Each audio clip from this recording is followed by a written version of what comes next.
Hello and welcome to my note. Let's take a look at US politics. Now, we are still more than a month away from Election Day. The first of the three presidential debates hasn't even arrived yet. That comes next week.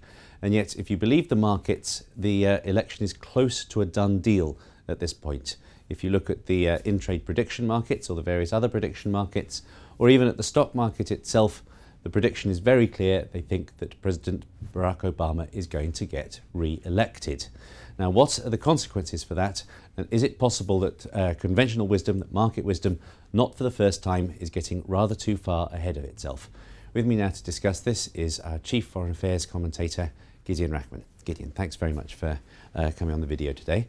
Let's start by showing you what in-trade sees as President Obama's chances and compare that to how the stock market has gone. Plainly not much sign that the stock market is that scared by President Obama so far, but obviously a perception that in the last couple of weeks President Obama has gone from a slight probability to a racing certainty of getting re-elected. Why do you think we're seeing that kind of swing in sentiment, and do you think it's right? Well, I think that clearly Romney's had a very bad couple of weeks.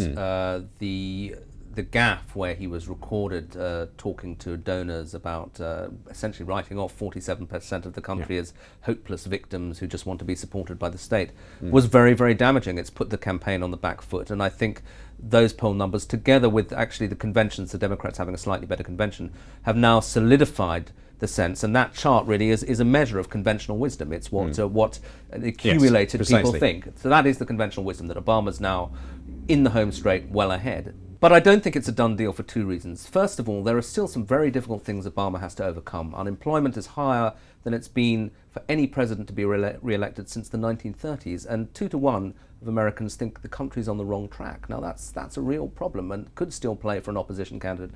And the second thing is that we have the debates to come, and those, I think, essentially offer Romney his last chance to haul this back. And debates have changed presidential elections in the past. Archetypally was Kennedy-Nixon in 1960, but since then you had Gerald Ford really blowing himself out of the water in debates with Jimmy Carter, Reagan-Mondale. They do matter, and if you have a game-changing moment, then Romney could be back in it.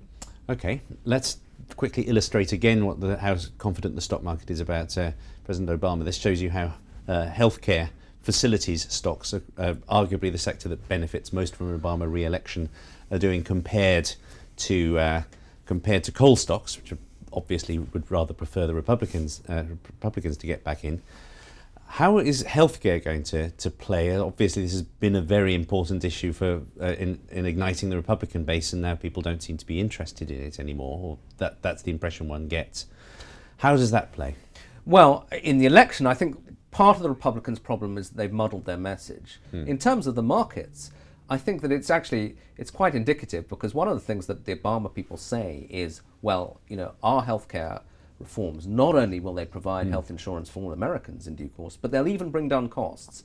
Now, the markets seem to be betting that actually the Obamacare reforms will be very good for hospitals, for healthcare companies. In other words, more money funneling into the industry, perhaps therefore more money funneling out of the US exchequer. Right, which is never a comfortable thought. Finally, let's take a look at the odds for Congress. And again, there's been a very big change here. It now looks as though people think that the Democrats are going to hold on to the Senate after all. And meanwhile, they even begin to think that it's possible that the Republicans could lose the House. Does that seem right? And what could the implications be for the fiscal cliff negotiations that are needed by the end of the year? Well, that would be a real shock result. If the Republicans lost the House as well as the Senate, it would be a sign that the Romney campaign had truly been disastrous and had contaminated the whole party. I still think that's unlikely. I think we'll get a divided Congress, possibly Democrats holding the Senate and Republicans holding the House.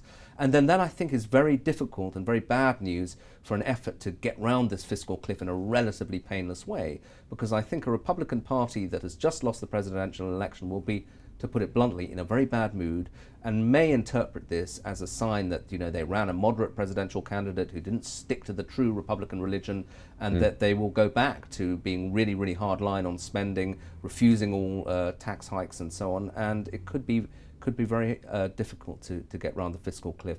I guess they'll do it in the end, because it would be a disaster to go over the edge, but it'll be hard. Okay, thank you very much, Gideon. We've heard similar arguments about the Eurozone crisis, I suppose. Broadly speaking, the key message has to be that there are greater political uncertainties and greater political risks embedded in the US at the moment than the stock market would have you believe.